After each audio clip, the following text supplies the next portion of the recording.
Assalamualaikum warahmatullahi wabarakatuh. Selamat pagi. Pokok bahasan kita kali ini adalah teks laporan hasil observasi. Apa itu teks laporan hasil observasi? Yuk kita simak video pembelajaran berikut ini.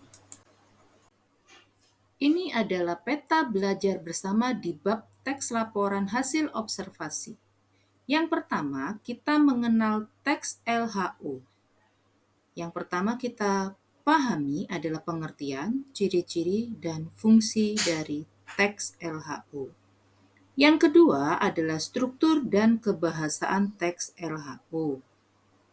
Yang harus kita pahami adalah struktur pembentuk, kaidah kebahasaan, dan contoh yang ada dalam teks laporan hasil observasi. Teks laporan hasil observasi ialah teks yang berisi penjabaran umum atau pelaporan mengenai sesuatu berupa hasil dari pengamatan atau observasi.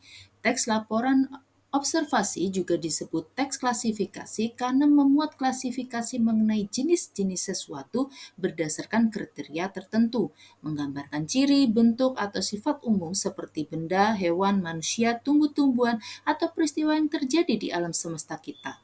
Teks hasil observasi bersifat faktual atau berdasarkan fakta yang ada.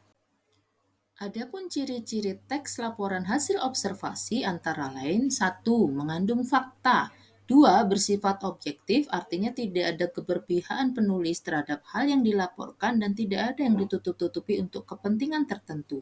3. Ditulis lengkap, detail, dan menyeluruh. 4. Bersifat kekinian atau terbaru. 5. Menambah pengetahuan dan wawasan pembaca. Teks laporan hasil observasi adalah teks yang berfungsi untuk memberikan informasi mengenai suatu objek atau situasi setelah diadakan investigasi atau penelitian secara sistematis. Teks hasil observasi sering juga disingkat menjadi teks LHO. Tujuan teks LHO ini adalah biasanya berisi fakta-fakta yang dapat dibuktikan secara ilmiah. Tujuannya adalah untuk mendapatkan informasi dan penjelasan rinci mengenai suatu hal dari sudut pandang keilmuan kepada pembaca. Setelah kalian mengenal teks laporan observasi, yuk kita berlatih. Duduklah berkelompok, lalu diskusikan pengalaman kalian saat berada di dalam kendaraan umum yang berkaitan dengan hal-hal berikut. 1. Yang kalian diskusikan adalah kendaraan umum apa saja yang pernah kalian naiki.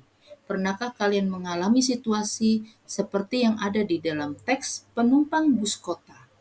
Yang kedua, bandingkan pengalaman kalian masing-masing, apakah perilaku dalam penumpang berbeda-beda untuk setiap jenis kendaraan. Diskusikanlah penyebabnya. Kemudian, presentasikan hasil diskusi kalian di depan kelas. Kalian dapat menggunakan berbagai alat bantu seperti gambar, foto, atau yang lainnya, agar presentasi kalian lebih menarik. Sekian materi mengenal teks laporan hasil observasi kali ini. Kita akan berjumpa lagi dengan materi struktur dan kaidah kebahasaan teks laporan hasil observasi pada pertemuan berikutnya.